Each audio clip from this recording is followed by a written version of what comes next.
So that time of year has come around where everyone is getting asked the question, what are your plans for 2021? How did you do in 2020? Did you achieve your dreams? Did you achieve your goals? Now, if you're anything like me, you spend way too much time organizing, scheduling, and planning almost every aspect of your day. And for me, that works perfectly when I'm doing well and I feel positive and I'm buzzing and I'm smashing life. But as soon as I feel a bit down and have one of those shit days or those shit weeks, the level of planning and organization becomes overwhelming and it starts to feel like I'm crossing more than I'm ticking on my to-do lists. So how often do we all spend planning, creating goals and dreams without any real foundation or purpose to them? What are your dreams? How did you decide that being rich, a wife and 3 kids was your dream? What process did you go through to decide on your goals for 2021 or your goals for 2020? Maybe the fact that you were without a foundation was the reason that you struggled to achieve so many of the goals you set out to. And are you sure what you say your dreams are really your dreams? Do you really just want to be rich, get married, and have 3 kids? Are you sure being rich is at the primary focus of what you want?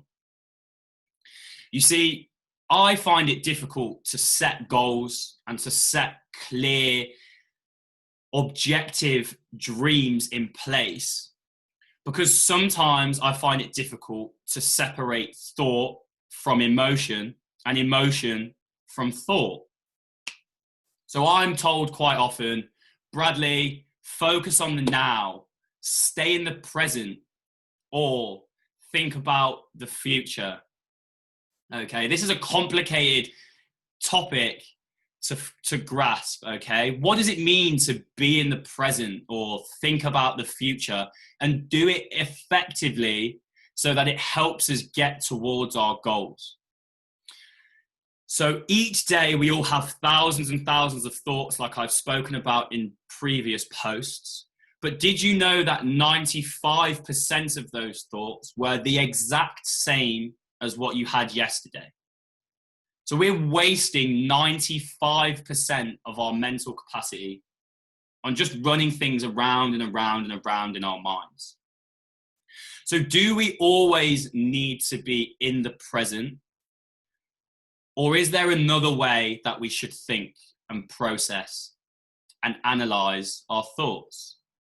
See, I think, and the way we go about things at Fit for Function is to first separate our thoughts and our feelings and clearly identify which is which before defining our plan of action.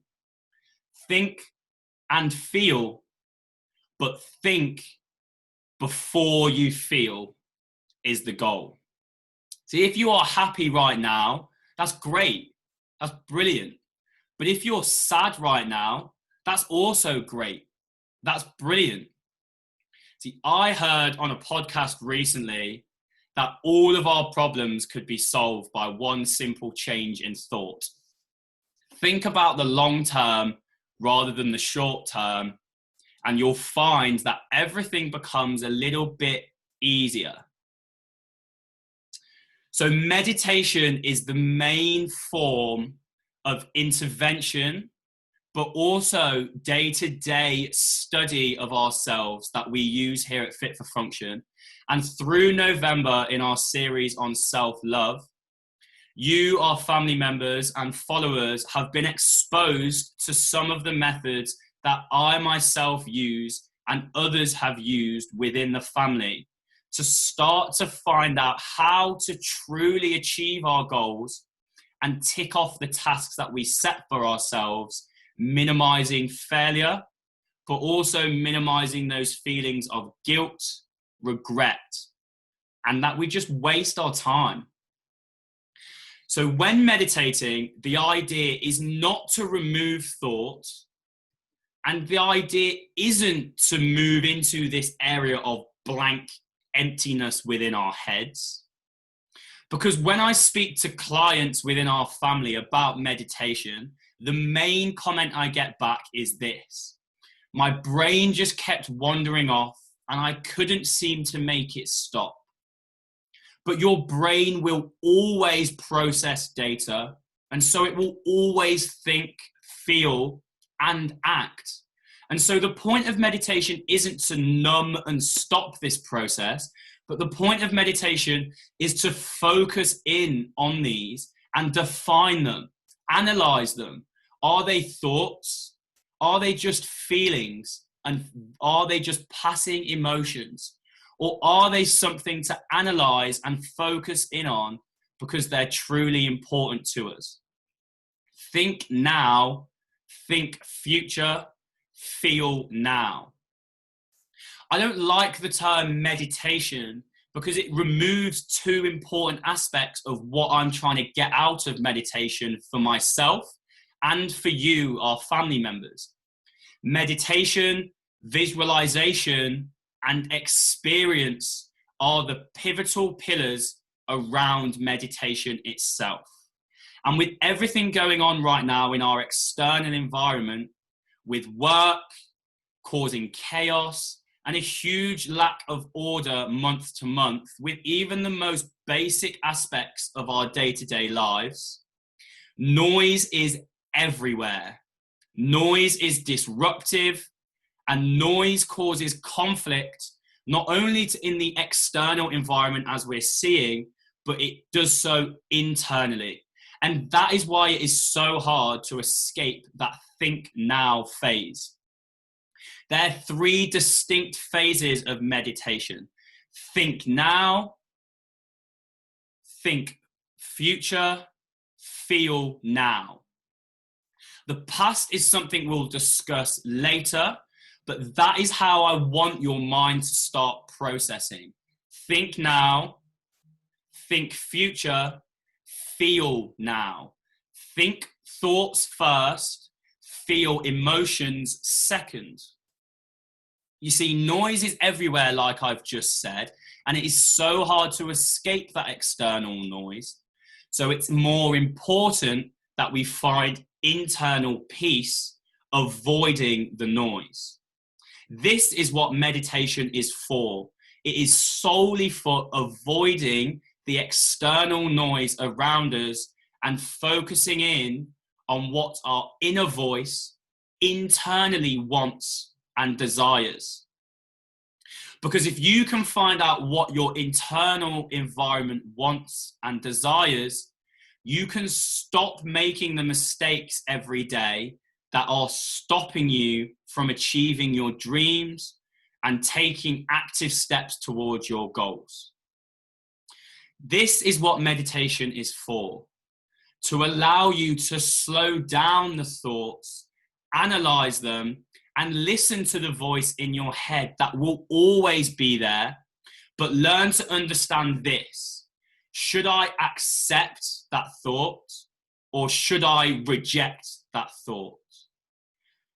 Every question that you ask yourself or you get asked has a trigger response to it. And the more personally attached that question is to you, the more prominent that trigger will be in your answer. I want to show you this by asking you a question right now. How good are you at your job?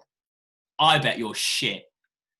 And I bet as soon as you heard that, you became defensive, you bypass the ego and go straight to a triggered response to defend your integrity and tell me, of course I'm good at my job.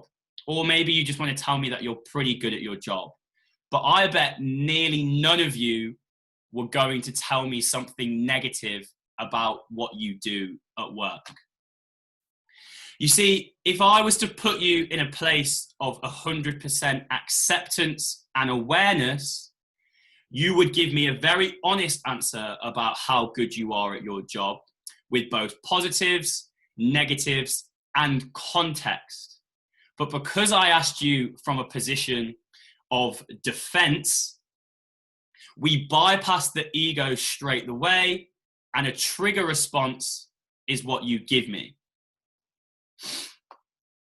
You see, meditation should allow you to start with a blank slate and to fill in the gaps as your mind processes, thinks, then feels. So I'm going to show you this through a technique that I've been using myself, and you, the family members, are going to start to use through December while we start to try to build resilience. So I've got my trusty whiteboard with me to depict this effort that we're going to use as a team. So you're going to start with a blank piece of paper. I've got a whiteboard. Feel free to use just an A4 piece of paper or your notebooks that I suggested you buy last week. What you're going to do to start with is you're just going to draw a circle on your piece of paper. It's not quite a circle, but you get the idea. And then we're going to put you right in the middle, depicted by a coloured circle. Now, what you're going to do, using the techniques of meditation that we learned through November, learning how to settle ourselves, become calm, remember focusing on a sound, a feeling, and another sense.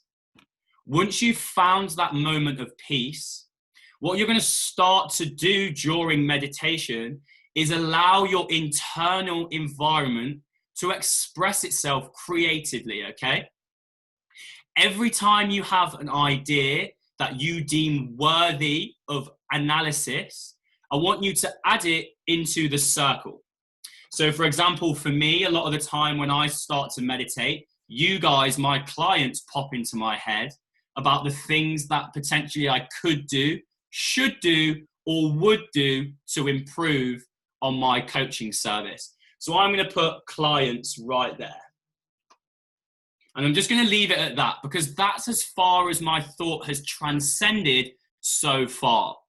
But what I want you to do is allow yourself to be creative.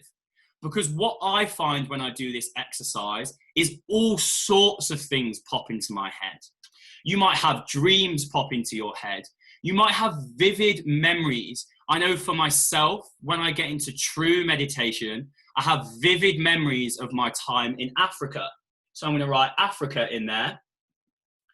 But because that became deeper, I'm going to write the place I was in. So I'm going to write Kenya, and who I was with, people, places. And then the final thing I want you to do on each thought is to write how you feel. But I want you to do this after you've gone through a full process of analyzing your thought first. Create a visual representation of your environment. And after you've finished your 10 minutes of meditation, focus in on what do you see? What do you see in your internal environment? Are the thoughts focused on yourself, or are they mainly focused on the external? This is going to give you a really good idea of how well trained your mind is to focus in on what you want and what you're trying to achieve. Create a visual representation. What do you see? And once you've gone through that, then think about what do you feel when you process those thoughts and feelings.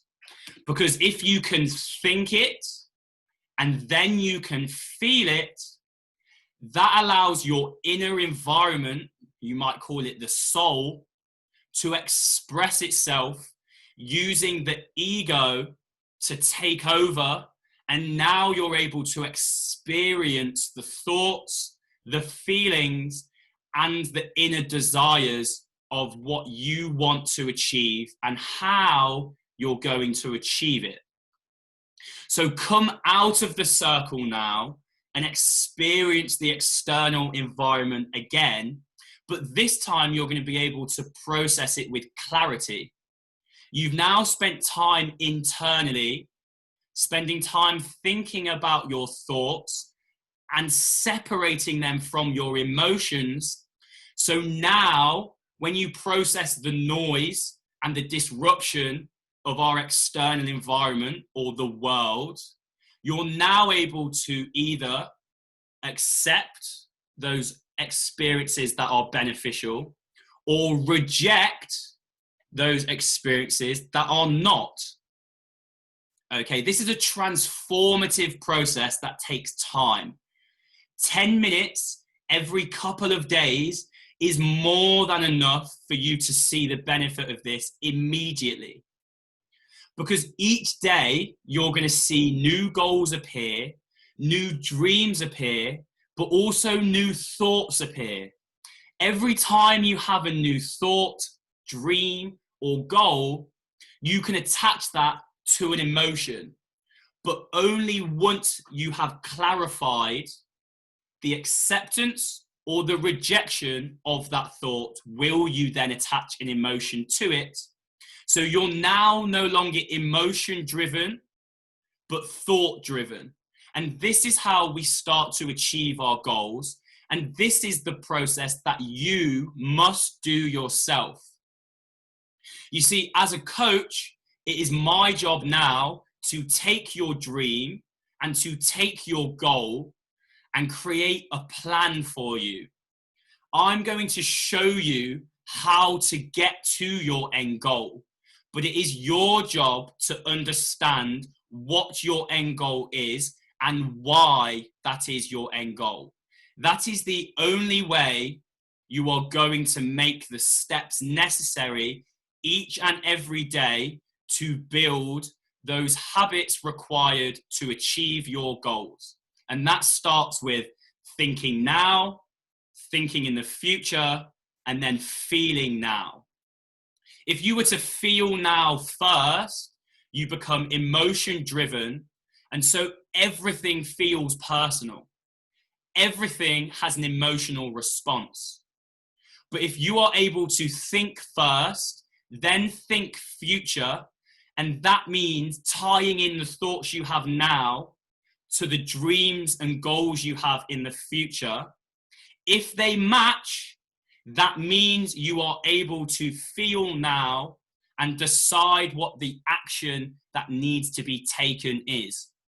Those of you in the family, this is where my job comes in. It is my job to create a plan that shows you the stepping stones required each and every day to take you to a clear end goal. But it is your job to clarify what your clear end goal is. Think now, think future, feel now. Allow yourself time to be alone and to be guided by your own thoughts. And allow your thought processes to be guided by your future goals.